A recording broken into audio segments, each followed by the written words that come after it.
पढ़ेंगे हिंदी वर्णमाला स्वर। आ से अजगर,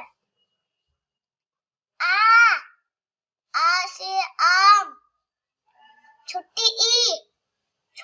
ई से इमली, बड़ी ई से ईख, छोटा ऊ से उल्लू, बड़ा ऊ से ऊन, री से ऋषि, ए से एक, आ से ऐनक, ओ से अखली,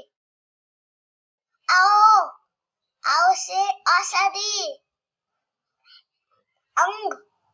अंग से अंगूर, आ से अता,